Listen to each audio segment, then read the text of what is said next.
नमस्कार विद्यार्थी मित्रांनो. रेस्पिरेशन अँड सर्क्युलेशन हा टॉपिक आपण सुरू केला, ज्यामध्ये राहिलेले organ lungs and alveoli. Lungs and alveoli हे दोन ऑर्गन आपण बघायची बाकी राहिली होती. या अगोदर आपण 5 ऑर्गन रेस्पिरेटरी सिस्टमचे बघितले. आता lungs, you know very well, it is the main respiratory part और respiratory organ in the human body. मानवाच्या शरीरामध्ये रेस्पिरेशन साठी सर्वात महत्वाचा जर अवयव कुठला असेल तर तो आहे लंग्स. लंग्स मध्ये दोन भाग पडतात. आता दोन भाग पडतात किंवा लंग्स स्ट्रक्चर नेमकं पूर्ण कसं असतं, लंग्स मध्ये त्याचं प्रोटेक्टिव्ह लेअर त्याला असतात तर त्या कसल्या असतात, त्या वर्किंग काय करतात, किंवा लंग्स मध्ये exchange of gases how it can perform, ते कसं नेमकं एक्सचेंज ऑफ गॅसेस जे हवेचे देवाणघेवाण होते, ज्यामध्ये ऑक्सिजन घेतला जातो, कार्बन डायऑक्साईड बाहेर सोडला जातो, आपण जे असं म्हणतो त्यासोबत अजूनही काही वायू घेतले जातात, which is essential to our body. आपल्या शरीराला काही गरजेचे असणारे इतर वायू सुद्धा त्या सोबत घेतले जातात. मात्र जे अननेसेसरी, अनावश्यक आणि टाकाऊ वेस्ट असणारे अशा स्वरूपाचे वायू सुद्धा बाहेर सोडले जातात. मग ही सगळी प्रोसेस नेमकी चालते कशी? Within the lungs exchange of gases, हे सगळं यामध्ये आपल्याला स्ट्रक्चरली पाहायचंय. फंक्शनली त्याचं मेकॅनिझम जे आहे ते आपण हे पूर्णपणे start from the nose and end to the lungs means alveolar body पर्यंत त्याचं नंतर वर्किंग मेकॅनिझम आपण पाहणार आहोत. फक्त सुरुवातीला हे स्ट्रक्चर नेमकं कसं आहे, त्या स्ट्रक्चर मध्ये नेमकं कसं सुरुवातीचं वर्किंग चालतं याविषयी आपल्याला पहिल्यांदा माहिती पाहिजे. सुरुवातीला आपण लंग्स आणि नंतर अल्व्होली या दोन ऑर्गन्स आज आपण अभ्यास करणार आहोत. त्यामध्ये पहिला ऑर्गन आहे lungs. These are the main respiratory organ. याला तुम्हाला अगोदर सांगितलं, मानवी शरीरामध्ये in the human being this lungs is the main respiratory organ. ह्याच्याशिवाय रेस्पिरेशन नाही मानव प्रजातीमध्ये. मला तुम्हाला याच्या अगोदर रेस्पिरेशन टॉपिक सुरू केला त्यावेळेला मी हे समजून सांगितलं होतं की ज्यामध्ये वेगवेगळे organism, the different kinds of organism performing the respiration with the help of different kinds of organ. वेगवेगळ्या प्रजातीचे ऑर्गॅनिझम हे वेगवेगळ्या ऑर्गनच्या साह्याने रेस्पिरेशन करत असतात. त्यामध्ये आपण मानव या प्रजातीचा विचार करता मानव हा लंग्सच्या साह्याने रेस्पिरेशन करतो हे आपण अभ्यासलं होतं. काही प्राणी हे स्किनच्या साह्याने, काही प्राणी गिल्सच्या साह्याने, काही ऑर्गॅनिझम ट्रॅकियाच्या साह्याने, काही ऑर्गॅनिझम हे सर्वसाधारणरित्या वेगवेगळ्या म्हणजे स्किनच्या साह्याने असं बदललेले वेगवेगळे ऑर्गॅनिझम वेगवेगळ्या स्वरूपाच्या ऑर्गनच्या साह्याने ते रेस्पिरेशन करत असतात. मात्र मानव प्रजातीमध्ये लंग्स हा मेन रेस्पिरेटरी ऑर्गन म्हणून ओळखला जातो. आता या लंग्स मध्ये one pair of the spongy and elastic lungs. Spongy and elastic, you know very well, elasticity is necessary in this part. आता ही इलेस्टिसिटी का नेसेसरी आहे, का गरजेची आहे? For the contraction and relaxation. आकुंचन आणि प्रसरण पावण्यासाठी इलेस्टिसिटी अत्यंत महत्वाची आहे. ती इलेस्टिसिटी असणारा spongy part that is called as the lungs. या लंग्सला स्पॉन्जी अँड इलेक्ट्रिसिटी किंवा इलेक्ट्रिसिटी असणारा, आता हे electric working in this lungs. आता याच्यामध्ये हे जे इलेक्ट्रिक परफॉर्मन्स किंवा इलेक्ट्रिक जे काय वर्किंग याच्यामध्ये या लंग्स मध्ये पाहायला मिळतं. हे जेवढं तन्यता गुणधर्म त्याच्यामध्ये जास्त असेल किंवा मर्यादेपर्यंत एक विशिष्ट मर्यादा असते, त्या मर्यादेपर्यंत ती एक्सटेन्सिबल असते. फॉर एक्सपांड अँड कॉन्ट्रॅक्ट, कशासाठी तर आकुंचन आणि प्रसरण पावण्यासाठी या प्रकारचं वर्किंग चालतं. These are present in thoracic cavity. हे लंग्स नेमकं कुठं असतं तर आपल्या थोरॅसिक कॅव्हिटी मध्ये प्रेझेंट असतं.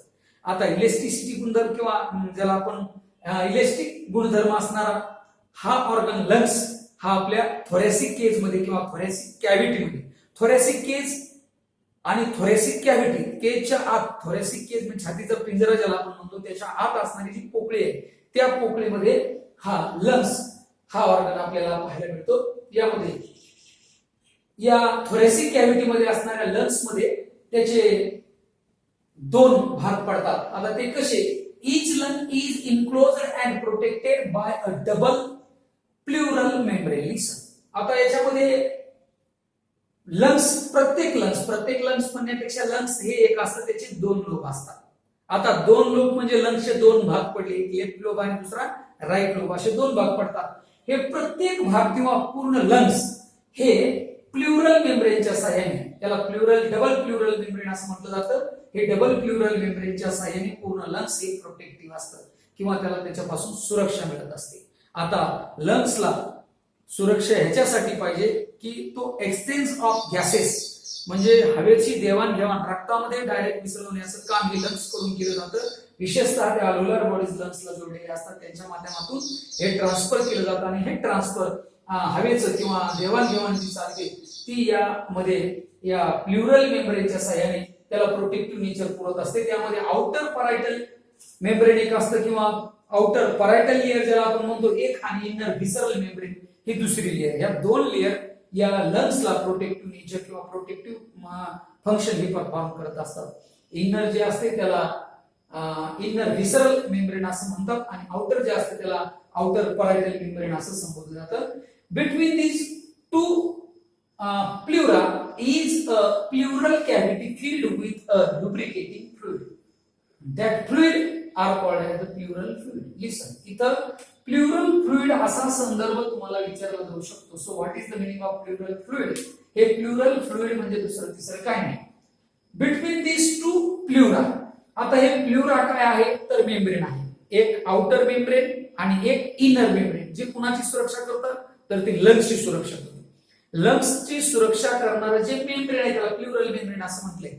या प्लुरल मेम्ब्रेनचे दोन भाग पडले, एक बाह्य आणि दुसरं आतल्या बाजूचा. बाह्यला आउटर परायटल मेम्ब्रेन म्हणतात, तर आतल्या बाजूला त्याला इनर व्हिसरल मेम्ब्रेन म्हणतात.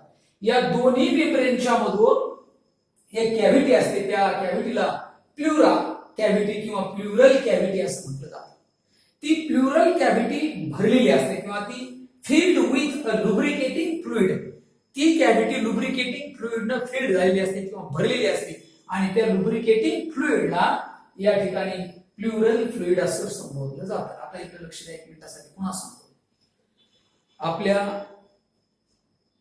थोरॅसिक केज मध्ये जे लंग्स हा एक ऑर्गन असतो, तो ऑर्गन दोन भागामध्ये विभागला जातो, एक लेफ्ट साइड आणि एक राईट साइड. लेफ्ट साइड एक लोब असतो, राईट साइडला एक लोब असतो. त्या कॅव्हिटीमध्ये एक प्लुरल फ्लुइड नावाचा फ्लुइड लिक्विड पदार्थ तो भरलेला असतो. कशासाठी?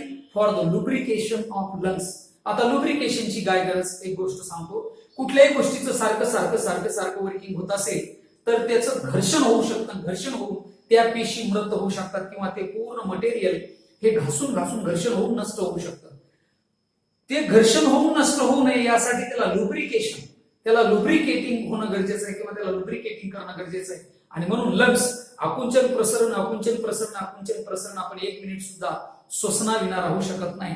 म्हणजे श्वसन आकुंचन प्रसरण नावाची क्रिया जी लंग्स पासून चालू असते, त्या लंग्स मध्ये असणारी जी क्रिया 1 मिनिटासाठी सुद्धा बंद करता येत नाही किंवा बंद पडत नाही.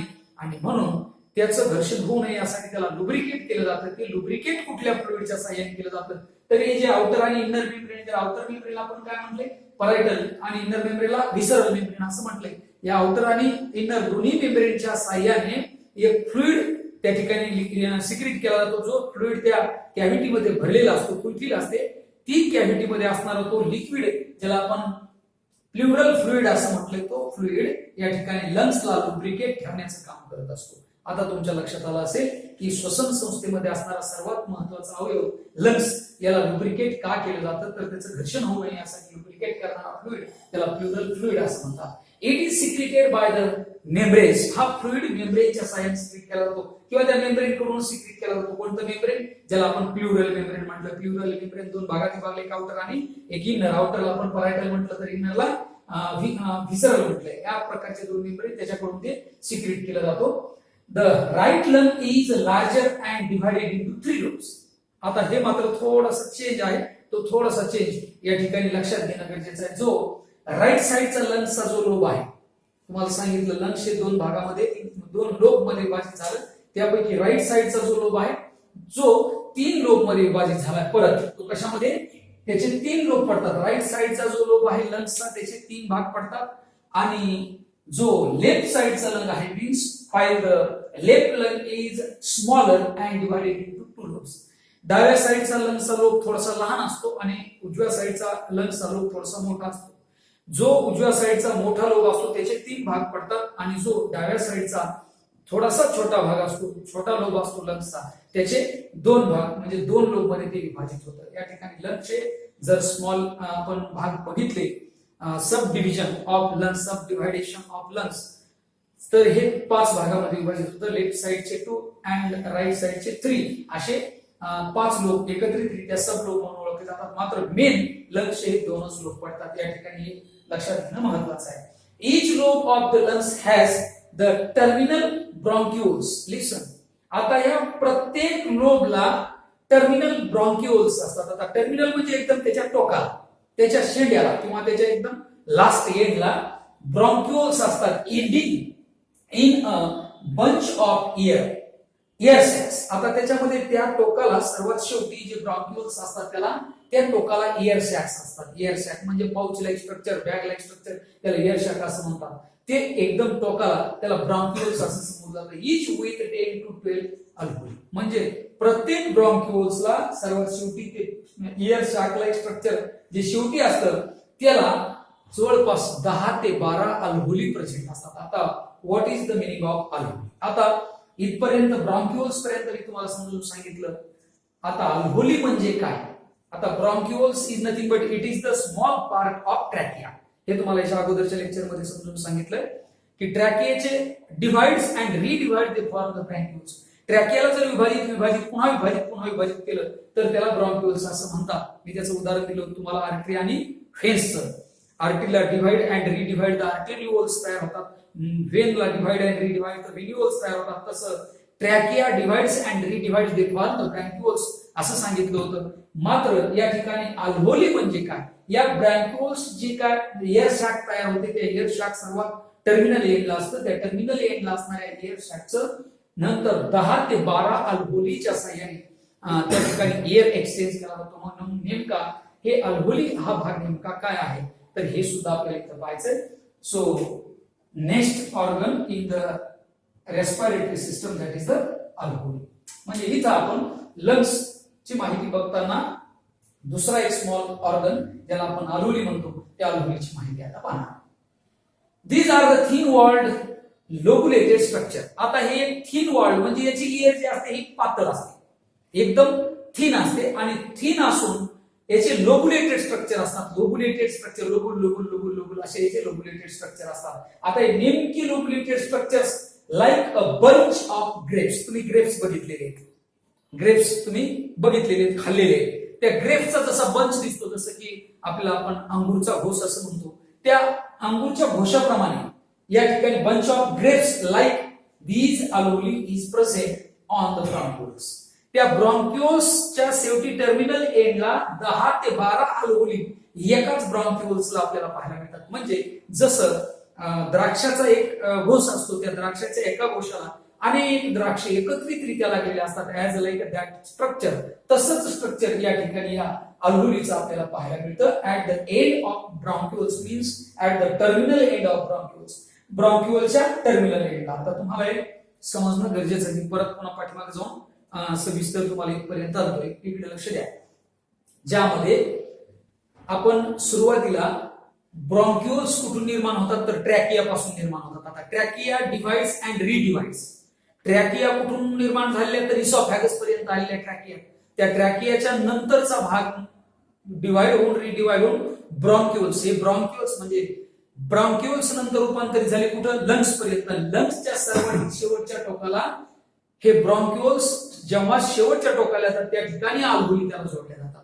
म्हणजेच ह्या अल्व्होली लंग्सच्या एकदम टर्मिनल एंडला वॉलमध्ये, लंग्सच्या वॉलमध्ये किंवा लंग्सच्या मसल लेअर मध्ये या अल्व्होली असतात. आणि alveoli can exchange the gas which is inspire. जो इन्स्पायर केलेला एअर आहे किंवा गॅस आहे तो एक्सचेंज करण्याचं काम means carbon dioxide release and oxygen intake या प्रकारचं जे वर्क आहे ते अल्व्होलार बॉडीज या ठिकाणी करत असतात. Each alveolus is surrounded by a network of capillaries of the pulmonary arteries and veins. Listen. आता प्रत्येक या अल्व्होलीला या ठिकाणी ईच अल्व्होलस असं समजतो. ईच म्हणजे प्रत्येक ह्या ज्या अल्व्होली या ठिकाणी लंग्स मध्ये सिच्युएटेड आहेत टर्मिनल एंडला, यांना जोडले गेलेलं असतं एक नेटवर्क. कुणाचं नेटवर्क जोडलेलं असतं तर त्याच्यामध्ये pulmonary arteries and pulmonary veins. You know what is the meaning of pulmonary? Artery आणि व्हेन मी तुम्हाला समजून सांगितलेले आहे. पल्मोनरी म्हणजे काय हे समजून सांगायचं बाकी होतं. इकडे लक्ष द्या. यामध्ये पल्मोनरी आर्टरी त्याला म्हणतात ज्याचा संबंध हा हार्ट आणि लंग्स मध्ये येतो, आणि पल्मोनरी व्हेन त्याला म्हणतात ज्यांचा संबंध हृदय आणि लंग्स म्हणजे हार्ट अँड लंग्स याच्यामध्ये ज्या व्हेनचा संबंध येतो त्याला पल्मोनरी व्हेन, आणि ज्या आर्टरीचा संबंध लंग्स आणि हार्ट याच्यामध्ये येतो त्याला पल्मोनरी आर्टरी असं म्हणतात. म्हणजे पल्मोनरी हे जे नाव आहे किंवा पल्मोनरी हे जे त्याला लावलेलं विशेषण आहे, हे विशेषण या आर्टरी आणि व्हेनला फक्त हार्ट अँड लंग्स याच्यामध्ये असणाऱ्यालाच पल्मोनरी हे विशेषण लावलं जातं. म्हणजे या पल्मोनरी कुणाला म्हणायचं तर लंग्सच्या संदर्भात असणाऱ्या ज्या वाहिन्या आहेत, रक्तवाहिन्या, त्यालाच पल्मोनरी हा शब्द लागतो. म्हणून हे जे network of artery, pulmonary artery and network of pulmonary when, हे कशासाठी? आर्टरी रक्त पुरवठा करण्यासाठी, तर व्हेन्स रक्त गोळा करण्यासाठी.